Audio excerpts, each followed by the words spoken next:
কে জানে, ফুটবল তো বিস্ময়ে ভরপুর। এই বলে নেইমার এমন এক বোমা ফাটালেন যে ফুটবল বিশ্বে গুঞ্জন শুরু হলো।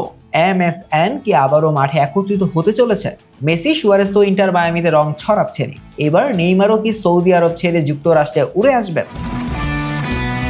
2014 থেকে 2017 সাল বার্সেলোনার মাঠে MSN মেসি, সুয়ারেজ আর নেইমার ছিল এক ধ্বংসযজ্ঞের নাম। প্রতিপক্ষের রক্ষণের ঘুম কেড়ে নিয়ে এই তিফলা মিলে করেছিল 364 গোল, আর গোল করায় সহায়তা 173টি। তারা মাঠে নামলে প্রতিপক্ষ যেন গর্ত খুঁজত লুকানোর জন্য। তাদের সৌন্দর্য দেখতে গিয়ে ভক্তরা শুধু চিৎকার করতো আর কোচেরা হাহাকার, কি করে এদের থামায়। 2023 সালে মেসি যখন ইন্টার মায়ামিতে যোগ দিলেন, তখন সুয়ারেজের উরুগুয়েতে নিজেকে রিটায়ারমেন্ট মোডে রেখেছিলেন। কিন্তু মায়ামি মেসিকে নিয়ে নতুন অ্যাডভেঞ্চার নামাতে গিয়ে সুয়ারেজকে ফোন দিল, ভাই আবার জুটি বাঁধি। সুয়ারেজও দেরি না করে বললেন, আসছি রকেট নিয়ে।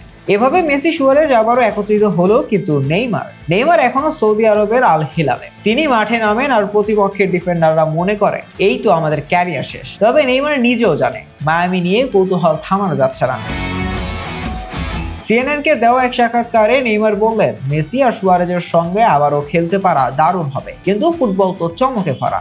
এখন সৌদি আরবেই ভালো আছি, তবে কে জানে। ইন্টার মায়ামিতে নেইমারের যোগ দেওয়া মানে MSN ফিরে আসার চূড়ান্ত গল্প। 2026 সালের বিশ্বকাপের আগে এই ত্রিফলা যদি এক হয়, তবে ভক্তরা হয়তো বলবে দুনিয়া ধন্য এমন আক্রমণ ভাগের জন্য। মায়ামির কোচ হয়তো বলবেন, এই তিনজন থাকলে আমাদের শুধু মাঠে নামিয়ে দিতে হবে, বাকিরা তাদের নিজস্ব জাদু।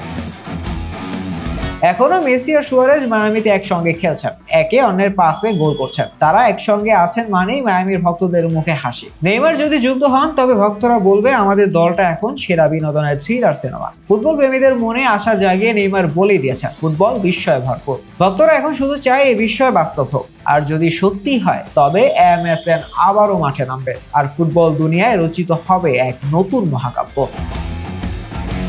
শাহরিয়ার আহমেদ জয়ের স্ক্রিপ্ট ও আইকন স্পোর্টস।